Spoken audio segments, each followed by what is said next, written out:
that practice experience and the examples of how you use that practice in real life is students really express that that's invaluable to their learning experience.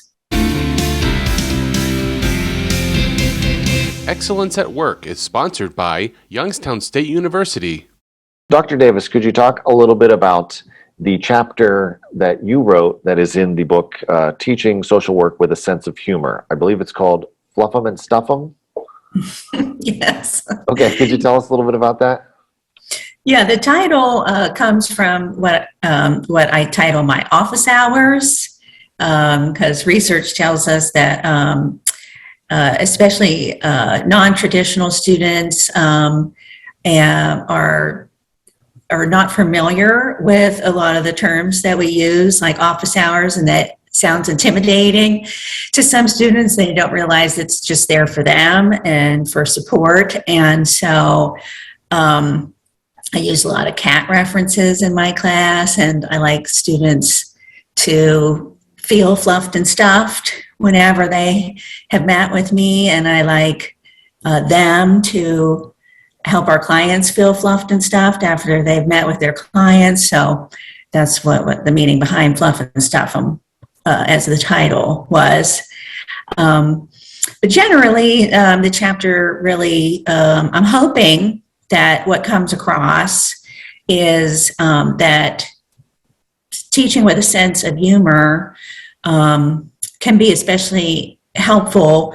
Life is very difficult, and clients are coming to see our social workers for problems. Nobody's ever going to a social worker to just say, hi, everything's well. So it's a pretty tough job. And for some people, humor can really bring a lightness to typically heavy topic. It's not for everyone. You have to know your audience, and hopefully that's part of the lesson as well, trying to ascertain if people share your interest in humor. But it can really brighten the mood. What does your chapter cover? Because I saw a few items, and it didn't tell me a lot. Some of it told me quite a bit, and then some of it I went, what does that mean? So I guess what topics does your chapter cover?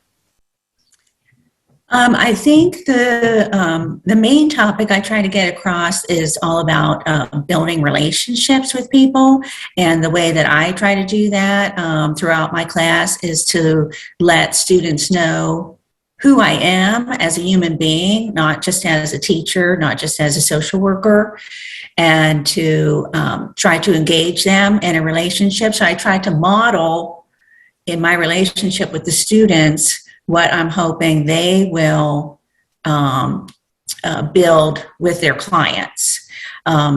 So I'm human, I'm fallible. I try in the chapter to point out a lot of mistakes that I make, and for them to be a funny story about my mistakes, and that hopefully students will understand that they have permission to make mistakes. They're going to make lots of mistakes, to know they're going to make them, and maybe they'll learn from mine, and maybe they won't have to make those ones. They can make new ones. They can make no reason to repeat our mistakes. Lots of mistakes out there, yeah. Yeah. Laugh at ourselves when we make our mistakes, even though, we're healthcare providers, and some mistakes can be very serious, and yet we will still make them, And I hope also what comes across in the chapter is about engaging people in a positive relationship of trust and rapport, which is the number one way to have a successful outcome with really any interaction. And humor is one way to do that. Why do you think that that's an effective teaching strategy? There are lots of teaching strategies. Why do you think that sort of showing who you are and showing the human side of you and developing a rapport with students is more effective than, say, another teaching strategy? Yeah, I don't know if it's more effective, but I do think that it can be effective. I know that students regularly give me feedback that they found that my class was very real. They say real a lot. And just this past semester, I get emails from students at the end of the semester, in addition to our evaluations that are more professional. And the students, give me humor back, So, they said, one recent student said, that I've already applied the practices learned in your class to my family life, and my wife and children seem to find me far more delightful. So thank you for that. It's like you know what you're talking about or something. So I love it when, he's giving me his sarcastic humor back at me, and we're able to poke fun back and forth at each other. When one student from years ago saw that the book had come out, she said that she felt that that my style of teaching sticks with students, because when things are more fun, that they'll remember it better. And so she thinks that the things that I'm teaching are important to remember, and that humor will help them remember the important aspects of class. So sure. Well, you mentioned the word real. I would imagine that your course, the field that those students are going to go into, is one perhaps more than other courses or other fields where they do need to get a real good sense of what that career is going to be like, because they are going to essentially be working with people, and they're going to have sort of their work is going to impact other people. So I would think that you would need to get them, you would have to paint as vivid a picture of what that career is going to look like for them as possible before they enter it. Because I would imagine you don't want them to get into that career and then say, oh boy, I never expected this. yes, That's true. not a question. Sure, yeah. That's what I'm saying is, is that part of your goal, is to make sure that these students are as prepared as they can be, because perhaps the stakes are a little bit higher than they would be in other careers? Yes, true. Yeah, I mean, all healthcare providers are faced with this for sure. And, we do want the students to learn early and often the applied side of what they're learning, so that they not only know what to expect and can, to the best of our ability, help them understand whether this is something they really want to do, but also how the theory and the concepts that they learn can turn into a skill that they have to provide. And so that's why in the social work department, we really rely on our teachers to have many years of experience in the field. So typically our teachers, don't go from their education to their education to their education to teaching. We like, them, it's not unusual for even our full-time tenure track faculty to have, 20 years experience in the field before they take a position as a full-time teacher. But certainly our part-time faculty are a central part of the program and teaching the students. And they're still working in the field too. So that practice experience and the examples of how you use that practice in real life is students really express that that's invaluable to their learning experience. What types of careers are your students going into upon graduation? Yeah, well, you can really work in any healthcare field or any social service agency with social work. But the three main problems that our students will face as graduates, no matter where they work, is they'll be helping clients with poverty, mental health issues, and substance use issues. Those are the three biggest problems that our community members face. Mhm. And so are most often what our clients are, or what our students are helping our clients with.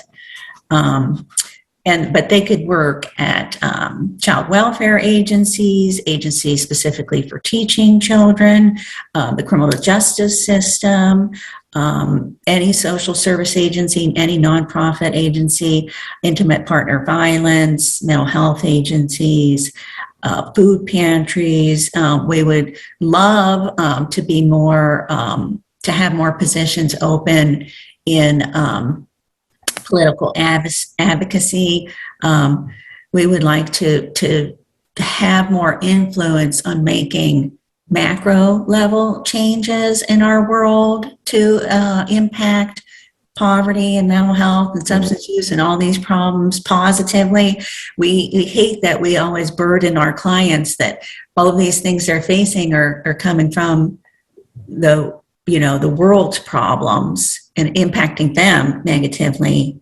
And then we ask them to change. We would like to have a better impact on actually changing things at a policy or a government agency. But there's not as many jobs available. And then, did you just want to talk about your article also? Your other article, more than a means to an end? Sure. Okay. Yeah, that is work that I do with the University of Pittsburgh. My colleague Mary Hawk and myself and my wife Colleen and a handful of our friends started an organization over 15 years ago now called the Open Door, which is a harm reduction housing first program, which serves people who are traditionally not eligible for housing because of a criminal background history or serious mental health problems or substance use issues. And so our housing program, actually, the more problems that you're facing in life, the more eligible you are for the housing, Mm-hmm. And so we've done a lot of studies on our housing program to show its effectiveness. And this latest one was assessing other representative payee service programs. So that's when if anybody's struggling with paying their monthly bills, our organization will take over the payment of those bills and then provide supports for whatever money is left over. Again, it's really an issue of poverty. Again, I mean, there's just people just do not make enough money to afford housing, food, just the basic essentials. Right. So by having our administration sort of take over that responsibility for them, then it takes away a lot of the risks of perhaps not prioritizing the bills that you have to pay first, which is really hard to do. Right. So we are trying to put that, sort of client-centered, humanistic approach to the representative payee services program and offer that to our fellow colleagues who also have representative payee programs. Excellence at Work is sponsored by Youngstown State University.